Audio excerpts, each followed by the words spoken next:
Hello, everybody.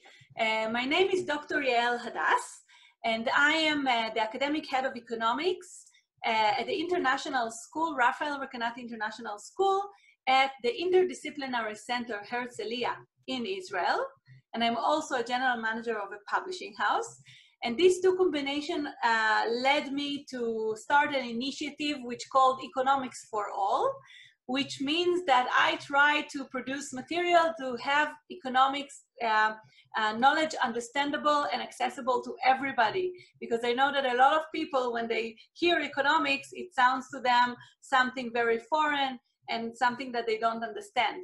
So I try to make it much more friendly and usable, because I believe that every person must know economics exactly like every person must know math.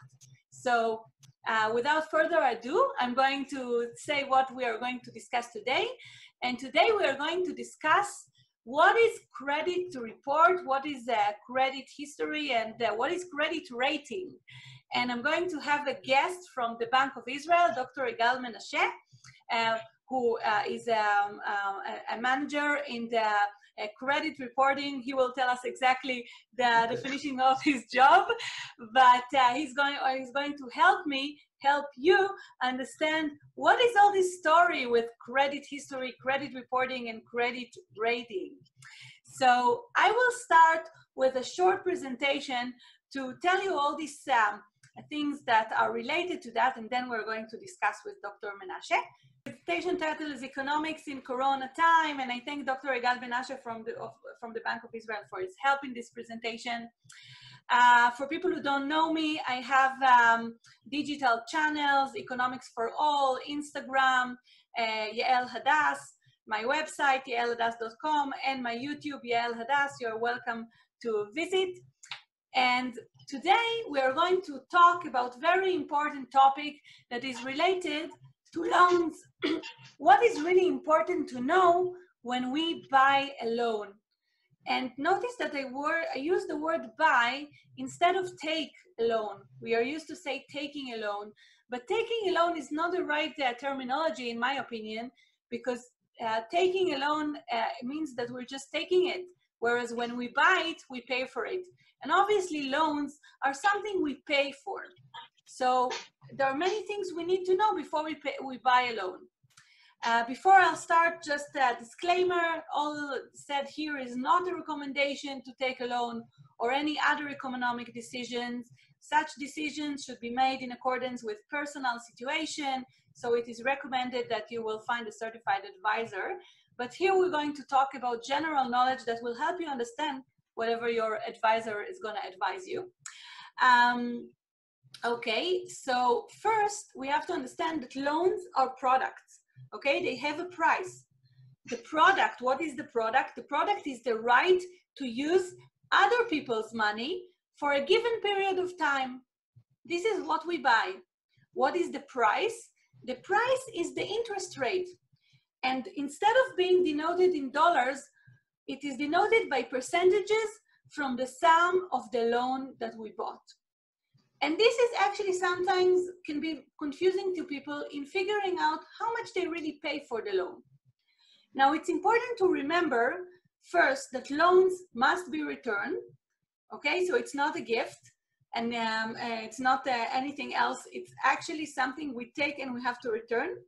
And if we will not pay according to the payment schedule, we will get fines and our debt will grow. So this is the two most important things before taking a loan to keep in mind. Now, here we're going to connect what I said in the beginning to the credit reporting and credit rating. When we ask ourselves, what affects the price, the interest rate of a loan? So I can tell you that the general interest rate in the economy is determined normally by central banks, right? By the central bank. For me, it's central bank in Israel or the Federal Reserve in the US. They set the interest rate. But the commercial banks then later adjust this interest rate to specific customers. And they can charge different interest rates to different people. Now, how do they choose which interest rate to adjust to each person? So banks are actually worried from the possibility that the borrower will not repay the loan. So if someone is considered to be risky and there's a reason to believe that this person would maybe take a loan but would not return it on time, or maybe delaying in his payments not according to the agreed schedule, then this person is considered to be a risky borrower. Whereas people who are considered to be safe borrowers are people that when the bank look at their history, they say these people probably are gonna make it. They're gonna pay according to the schedule, they're gonna return the loan on time. So the bank normally charges higher interest rate to borrowers that are deemed to be more risky. So if the bank has information about you that in the past you did not return a loan, or in the past you delayed your payments, he's already will be ready to charge you a higher interest rate just to protect the bank from potential default or late. So normally dangerous borrowers will be offered high interest rate, whereas safe borrowers will be offered low interest rate compared to the other borrowers. Okay, now the banks or other lenders have to understand who is the customer, who is the borrower that stands and asks for the loan. And they need to understand who is dangerous and who is not dangerous. To understand this thing, they must have information about past behavior, right? They need to know if we took a loan in the past, if we returned it on time, or maybe we defaulted. And all this information is actually what later on will determine what kind of interest rate they will offer for the loan. Who are the lenders? Lenders can be banks, they can be credit card companies, and there can be all kind of outside lenders. And all these lenders are actually will adjust their offer according to the information in their hands. Now, in the past, only your bank held information about your level of dangerous borrowing. And I'm talking now about the Israeli economy, because in the US, the credit history was collected years ago, but in Israel, this is relatively new. And before that law was passed to collect data about all the customers, only the bank would know about the customer, which means other lender could not compete, could not offer lower interest rates, because they would not know if you are dangerous or not. So if I was a borrower and I had an account in Bank A, if I would go to Bank B, who has no information about me, they would not be able to offer me a better interest rate compared to Bank A. So that's actually something that actually prevented competition between all these lenders. The new credit data law in Israel allows other lending institutions to receive information about us as borrowers and therefore compete with our bank about the price of the loan. So if I'm a customer of Bank A and I'm offered a certain interest rate, then later I can actually go to Bank B and ask for a quote for the interest rate, and they would have information that in the past they did not have. And if I'm a good borrower, they might offer me a better rate. So that would lead to a competition between the banks. And this is definitely something that is a big change in the credit market, and something that is actually instituted for the benefit of the consumers, so they can get several quotes and not be dependent on their own bank. So now, to summarize, what do we must remember when we take a loan? So first, we have to think very seriously if we really need a loan, because loans, as I told you, are something we need to return. So the question is, maybe I can solve my financial problem with reduced cost, or maybe I can even, find new alternative source of income in order to cover this hole that I was hoping to cover with a loan. Because the problem with the loan is that if my income is lower than my expenses, then in the future, the loan would not solve my problems. So maybe I need to change my income or my expenses. But sometimes this is not possible for all kinds of reasons, or sometimes I know that now I need to take a loan, but in the future I'm expected to get income that will help me return the loan. So there are all kinds of reasons where I might decide to take a loan. Anyway, I have to plan how I will return the loan. I have to plan what will be the income that will cover the schedule of payments of the loan. I have to know that in advance when I take the loan. And I also have to bear in mind that if I lost my job, like now in the corona, where a lot of people lost their jobs, I have to be able to return the loan because the loan would not go anywhere. So I have to know that even if I don't have a job, what will I do? And if the answer is that if I don't have a job, I cannot cover my loan payments, maybe this is actually a very good signal that maybe the loan is not the right solution for me. But let's say that I decided to take a loan. And if I decide to take a loan, my next stage is to assure that I will pay the lower price for the loan. And by the way, I used here the word take. I actually want to replace it with the word buy, but I got confused myself from habit. In any case, I want to assure that I'll get the lowest price to buy the loan, which means I have to have the lower interest rate to buy the loan. And how would I do that? If I would have a low credit rating, which actually summarizes all this information I told you about that the authorities are collecting about my credit behavior, if I'll have a low credit rating, a good credit rating, that would allow the lenders to understand my risk and maybe offer a better rate from my bank. I actually can lead to a competition between the lenders. So the consumer first can receive the data from the Bank of Israel. It's free once a year to take the report and learn about what kind of information is out there about us as borrowers. And then we also have to understand if we can improve our rating, because maybe if we have some time, we want to change our behavior so our rating would be better, so the interest rate that we will receive would be lower. Now I'm going to discuss now with my colleague from the Bank of Israel, Dr. Yigal Menashe, how exactly we should think about the credit rating and how it will allow us to get better rates or better interest rates for the loans that we would like to buy. So here I'm going to stop and share. So hi, Dr. Yigal Menashe, how are you? Oh, sorry, you're mute. Wait, we have to. Yes. Okay. Hi, Dr. Yigal Menashe, how are you? Fine, thank you. Thank you for having me on. Great. I'm happy that you joined this conversation so we can learn together and also teach our audience, you know, what is really important to understand about credit behavior and credit rating. So I will start with asking you now about the Israeli market. Until recently, no authority collected credit data in Israel on Israeli citizens or inhabitants. What led to this change in policy that led to this new law?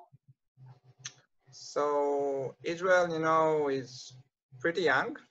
Mm-hmm. So due to some historical reason, most of the credit have been given to the customer through the banking sector, especially the two large ones. So, of course, if you check, I can say that we have a problem of lack of competitiveness. So there is a problem, and in that it's reflected in higher interest rate, as you mentioned in your presentation. So we as a country decided in 2016 to pass a new law, which is called the Credit Data Law. And according to this law, the Bank of Israel, the central bank, is playing the role as what we call Center Credit Data Register. Or in other words, in simple words, we built a system and we operate a system that obtain all the credit history of all the customers in Israel, and also we can share the credit data if the customers allow us to do so to all the credit provider. By doing so, we get two benefits. One, the first time the customer in Israel know their financial status, situation. What is their financial status? What are commitment?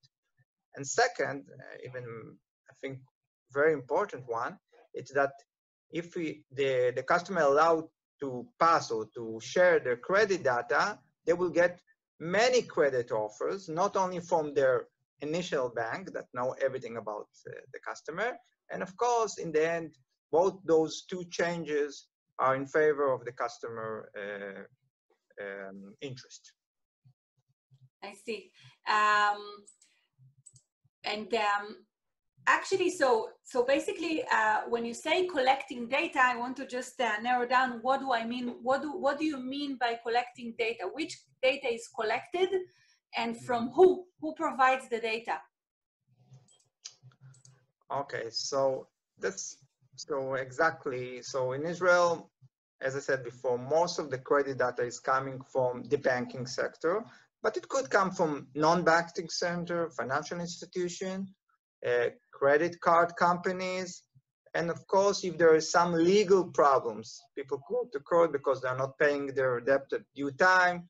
So of course, we get like a notice about there is a problem with this guy. So this is the data that we have, but only credit data. Mm-hmm. So only about whether we paid or not paid whatever loans that we and took. that's the really important things, but maybe I will explain later on. Okay. Now, okay, so you collect data, but actually what the financial institutions use in order to offer loans, interest rates offers, they use the credit score. So tell us, what exactly is the credit score? What are the components of the credit score? How is the credit score calculated? Okay, so credit score is based on a statistical model. So I will not go, to statistical details because I don't think this is the right place and the right time to do so.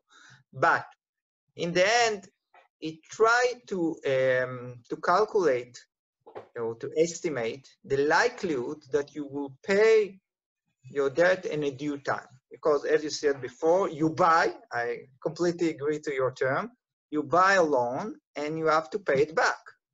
And the guy from the other side, the bank, the credit provider, there is a quite uncertainty whether you will pay it, whether you will pay it in due time. So you want to make sure. That's why you use this credit score in order to evaluate who exactly this guy or that come and ask me to get the credit offer. As for what I have to say some further thing about that. So only the credit bureau, and this is a different entity, so it's not the credit provider. They are the ones that develop this credit model or this credit score. We as a regulator oversight and make sure that everything is right, it's accurate, and also make sure it's transparent to the public. So you not get only the score, you get the range of the score, you get the percentage where you're exactly with compared to your friends. And also you get the reason why you get this score and what prevents you to get the maximum score. Mm-hmm. I think you mentioned it in your presentation. And all this package, I can say, it's one package. And you get all this package and that helps you to understand more. As you ask about the parameters, and as I said before, there is 3 credit bureaus, so each one have its own credit model. But we can say in general that if you pay your debt at due time, if you act in a responsible way, you have a mix of loans and the amount is, it's very responsible to your activity, you probably will get a very good score. But I want to mention something very important. As I said before, the credit score, it's only based on credit data. So no saving, no income, no deposit, It's not part of the model. It's not really important if you are rich or you are poor. You can get, in both cases, a very good score.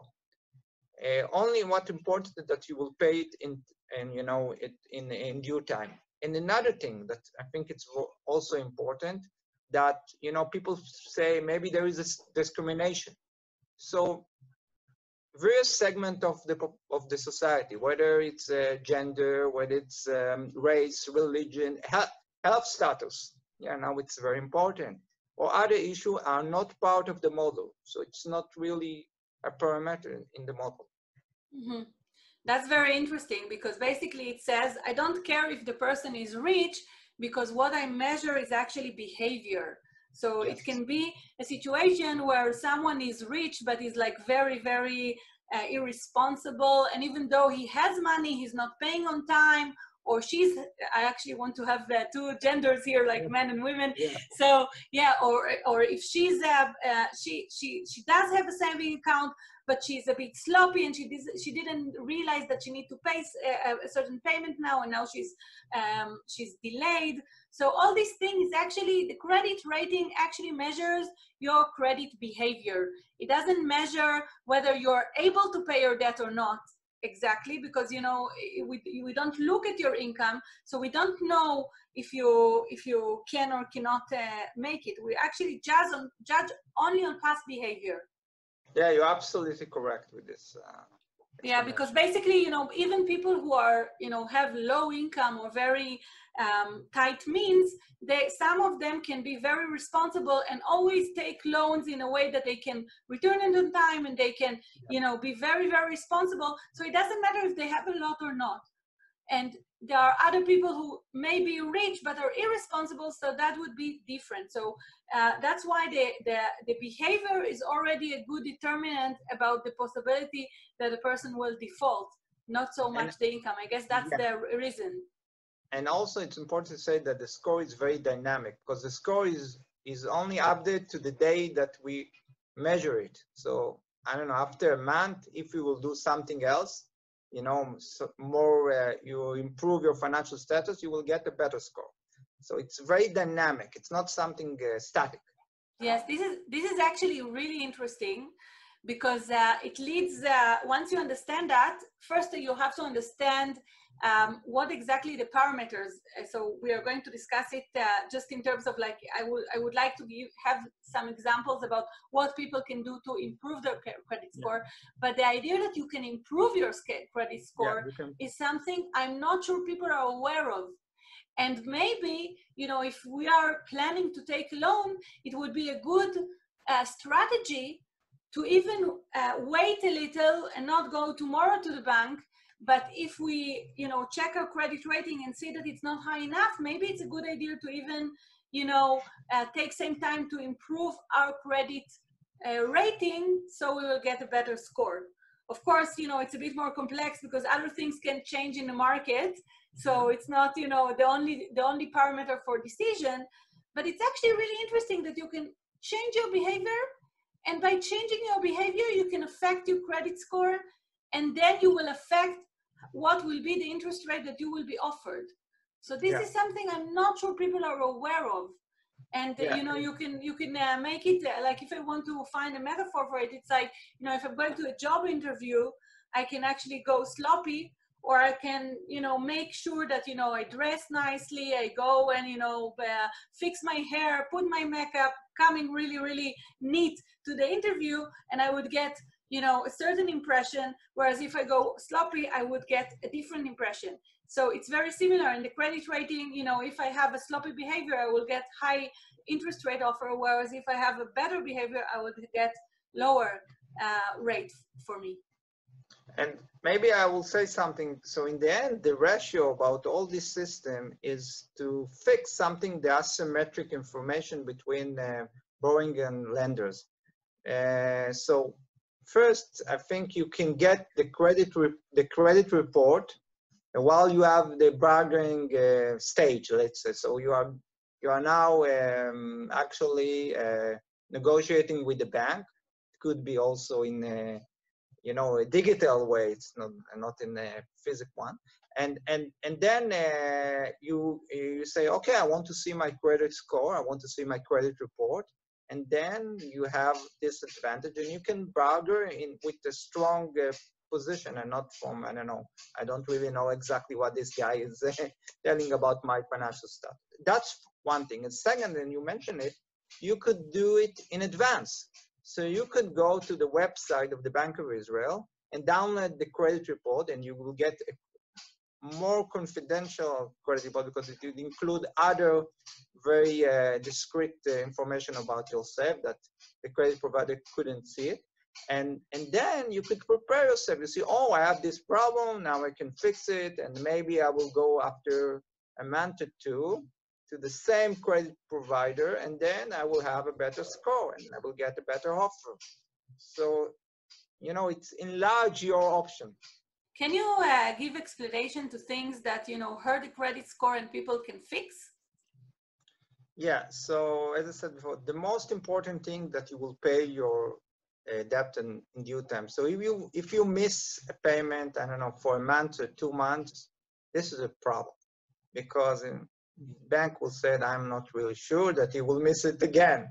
So you have a problem in your history, and then you have to explain why you missed it. Other thing, if you are taking a lot of loans from many, I don't know, institutions, so said, okay, the marginal loan, you know, as economists, we always say about the marginal things, that will be a very risky thing. So it's better to mix your loans with, you know, different tools.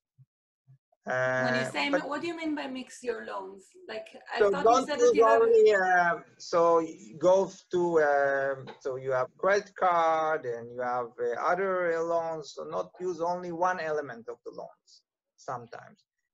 But you know, I said something on general because it's very dynamic, and I cannot say, you know, I think this specific thing is really something. The excellent formula. And also, as you said before, you can always test it. You can always take advice, not only from your advisor, you can also ask the credit bureau, the ones that develop this score. You can ask them to get some advice. Hey, I have this, I don't know, 600 points. I want to be 800. Give me a plan. How can I move, I don't know, after 3 months, 4 months, with direct instruction? In this element, I have to improve myself. With this element, maybe I can keep it. And then when you have a plan, it's like a diet one, you can reach, you know, the desired score that you have. But in the end, I have to mention, it's only a score. It's not the interest, because when you go to the credit provider, you look on the credit score, but also look on other elements that only he knows. I don't know about that. Also relate to the request of the loan, yeah, because it's also a problem. Also related to the financial situation overall, the macro things about this institution. What is the demand in this bank with compared to other demands? So it's also strategy of the bank. So it's more complex than we said, but I think that from the customer perspective, he should come with, you know, very strong and do his homework before. And I would also say that, so first, to get advice from the credit reporting agencies, that's actually very interesting, you know, idea, because I think a lot of people would say, great, now I know about credit report and credit rating. What do I do? So definitely we need to get some professional advice to understand. And that's why, and that's one of the reasons why the credit bureau is not part of the credit provider. So they cannot give you money. So they are different. So they have to serve your, if they're your advisor, they have to serve your interest, and not the interest of the other side of the bank. So this distinction is very important. Interesting. What else did I wanted to say? So I have a question for the people who have low credit scores. So unfortunately, some of the people do have low credit scores. And the question is, is this going to hurt them in the sense that now, when all of a sudden these scores are available, they're actually going to be worse off? Or is there something in the credit score that can help them? So I think this question has come a lot because people think, you know, if I'm a risky borrower, so I have only to lose from, you know, every time we'll know about my real status. It's not good. And I think it's quite the opposite, because first, you have to see exactly what is your financial situation. Sometimes when you cover up, you really don't know exactly what is your situation.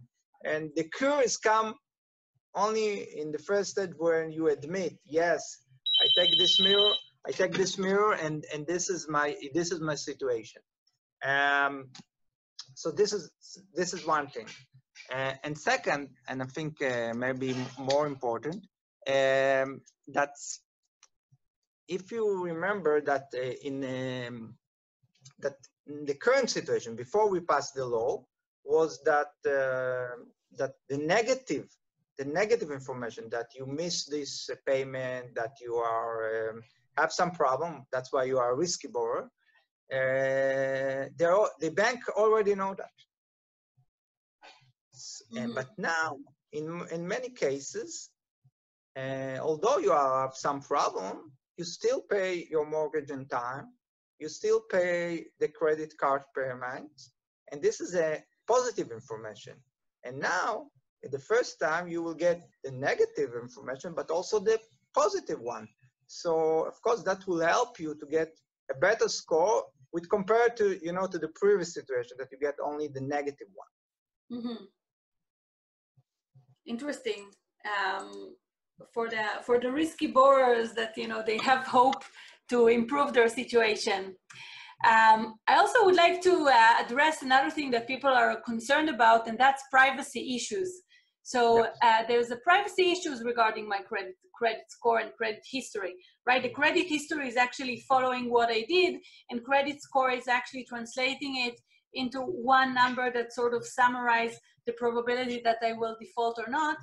But the question is, who receives the information collected about me? And what is the role of the Bank of Israel in protecting my privacy? So, and then in addition for that, what are my rights as a customer about the data that is collected about me? Because it's mine. So can you tell us about that? So I think this is a very important issue. And by the way, that's why all the credit data, all the credit system is established in the Bank of Israel. We are not a private entity, we are public. So we have our prestige to keep your data safe. And of course, everything is protected by law, you know, by the credit law and by previous law in, I think, in the 80s, privacy law. And we work in the highest standard to keep your data safe, that no one will hack it or something like that. As for privacy, yes. So first of all, let me explain that no credit data will be shared to any credit provider, to any players, only if they will get a consent from the customer. No consent, nothing, no share. And that's obvious. But still, we understand that there are some people that's still afraid. So we have additional rights for every customer. The first one I already mentioned, and that's important, that everyone can get their credit report from the Bank of Israel. And once per year, you said it right, you will get it free of charge. And that's important. And only you can get it, and that's very important. Second, suppose someone really afraid about his privacy. And I said, you know, I really don't want that they will report on my credit data. So you can do it. You can ask the Bank of Israel, stop reporting my credit data to your system. And we will do so. But then could raise a problem later on, because if after a period, this guy or she will decide that, you know, I want to get a loan. Yes, I have no problem that they will share my data. And then there will be a gap of all this history period that there's no reporting about this, about the credit data of this guy.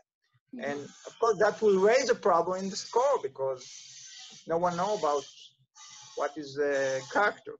Mm-hmm. So there is an additional option to solve this problem. You can ask the Bank of Israel to still report about your credit data, but not share it. Not share it to anyone or to some of the credit providers. It's up to you. It's always up to you. And then, in this scenario, after a period, if you will decide to share it once again, because you want to get a credit loan, so there will not be a gap. So it solved the previous problem that we mentioned before. So actually, there are a lot of choices to people. I'm an Israeli citizen. I actually never heard about all these choices. So I don't know, I mean, what is going on? What is the default? The default is that you do collect, right? And unless you're told otherwise. Sorry, what is the? I'm saying, what is the default? Like now, for instance. The default that, so the default, as you said, we obtained all the credit data for 3 years or more, something like that, the credit history. And as I said before, everything is obtained in our system. And you want to get a loan, so you have to give your consent. Otherwise, no one will get it. You want to say no before giving a consent, even before you want to apply to the Bank of Israel, stop reporting or stop sharing, you can do it. And you can do it vice versa. You said, start again sharing, start again reporting. Everything is dynamic, it's up to you. No, but the question is, like, if I don't do anything, okay, I don't do anything. So I don't do anything, tomorrow I'm going to the bank, I'm going to ask for a loan. So yes. What is known, what is not known? So nothing is known, and nothing is known until you signed your consent. I see. No consent, nothing, as I said before. But if you, and that's the difference, if you as a customer apply to the Bank of Israel, regardless of any transaction of credit, I want to see my status, you will get it right away because it's your right. Yes. So it's a different channel. So basically what you're saying is that every time I go and ask for a loan, I have to sign a consent for the provider to get information about me, and then it's my choice. Either I agree to that or I don't agree to that. But if I don't agree to that, maybe I'll get a higher interest rate because there's not enough information about me. And by the way, this is a big change compared to the previous situation, because in the previous situation, maybe we didn't have all this information, but the negative one, the bad things, they could share it without any consent. Really? So, that was the situation in the 90s. Yeah. So it's a huge step. It's a huge step for the customer interest. Wow, interesting. Wow, I didn't know that part. So it's nice to learn something new every day. And now the most interesting question, and that's something that you probably might know from research in other countries, is how this credit score system affects people's behavior. So the question is, until today in Israel, we didn't have credit scores and we didn't know about it. So everybody behaved as long as they, without any incentives to improve their behavior. But the question is, in other countries where credit system, credit reporting and credit rating was instituted, I don't know, years ago, do we have evidence that people really changed their behavior? Yes, so in most countries, if we look on some research, we can see that the prices went down, the prices of credit or the interest rate. And that's because of those two channels, two effects. One, awareness. People know much more about their financial situation. As you said before, it's not an easy task.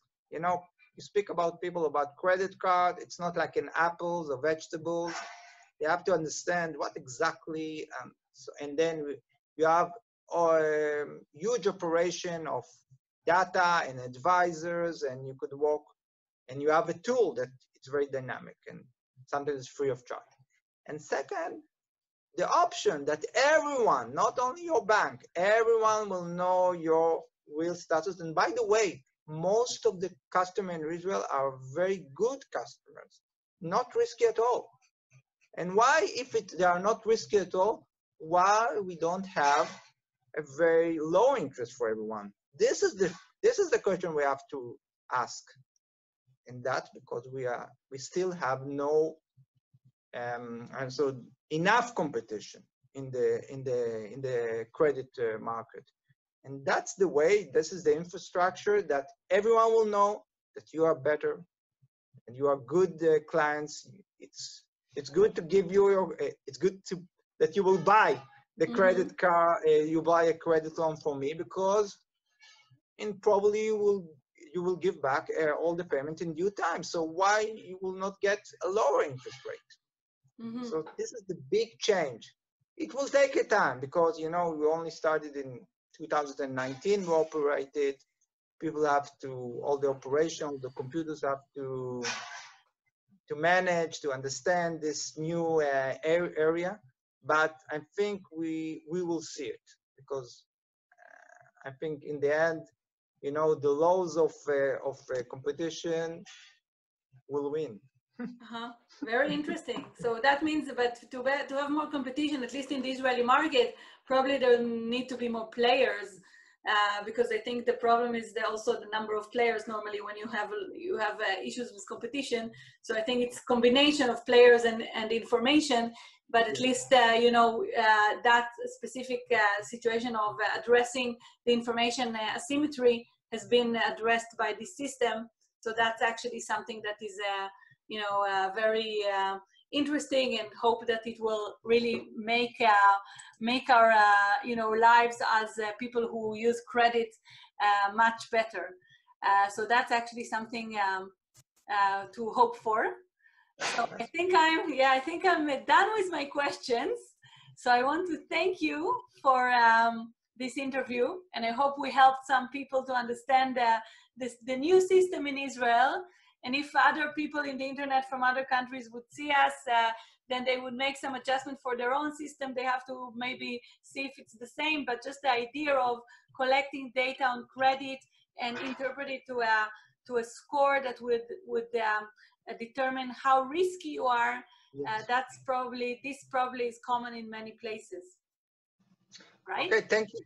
Yeah, you're absolutely right, and thank you very much for having me on in your program. Show. And I hope that everyone will use it, because in the end, if we will not use this tool, it will be a pity. Use it, and everyone will benefit from that. Great. Okay, thank you very much. Okay, so I'm stopping the recording. Bye.